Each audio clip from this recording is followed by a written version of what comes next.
आज हम लोग पढ़ते हैं theory of forgetting. Theory of decay the common view that forgetting is process of fading with the passage of time. According to this view, impression created by learning fade away with the passage of time. For example, you met a man named Rahul today. If you never meet him again or never recall his name after a few months, you may forget it. Memory becomes weaker with the passage of time if they are not used or revised. इसका मतलब हुआ कि यह theory के अनुसार समय बीतने के साथ यादें जो है वह धीरे धीरे कमज़ोर पड़ जाती है यदि किसी जानकारी को बार बार याद किया या दोहराया नहीं जाए तो वह भूल जाता है। फॉर एग्जाम्पल, जैसे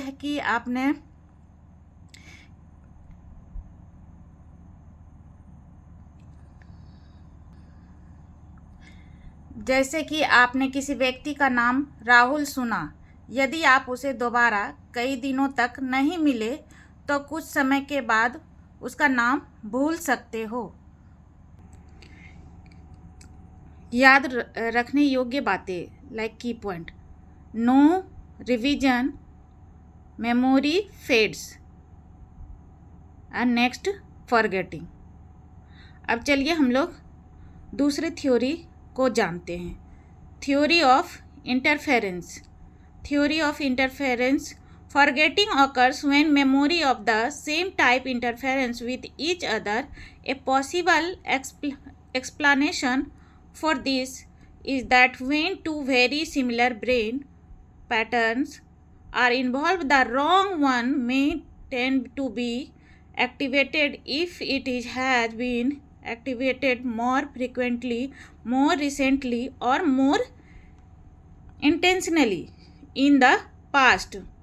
For example, you have two friends named Pooja. When you try to remember one Pooja, the memory of the other Pooja comes first. According of interference theory, forgetting occurs because similar memory interferes with each other. जब दो एक जैसी यादें आपस में टकराती है तब भूलना होता है। फॉर एग्जाम्पल, जैसे आपने एग्जाम्पल में देखा, आपके दो दोस्त का नाम पूजा है। जब किसी एक पूजा को बुलाना होता है तो दूसरी पूजा का नाम याद आ जाता है। की पॉइंट्स याद रखने योग्य बातें हैं, जैसे similar memory confuse the brain. इसमें क्या है कि अगर सिमिलर मेमोरी है तो क्या करता है, ब्रेन हमारा कंफ्यूज हो जाता है। थर्ड वन जो है trace change theory. Forgetting happens because the memory trace in the brain change और gets damaged. For example, a person has had injury and forgets event that happened before the accident. इसका मतलब हुआ कि जब brain में बनी memory trace यानी याद का जो भी निशान है किसी कारण से बदल जाता है या खराब हो जाता है या भूल जाता है।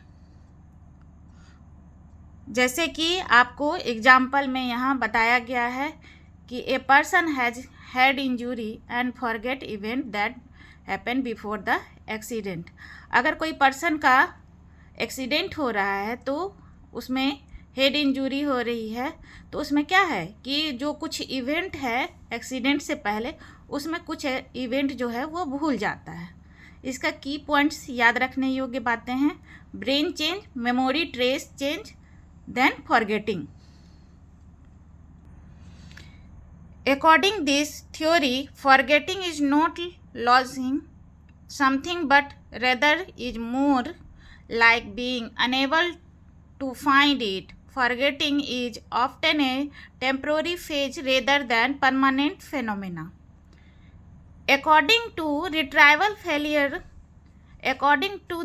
retrieval failure theory, the memory is still stored in the brain, but we fail to retrieve it at the right time.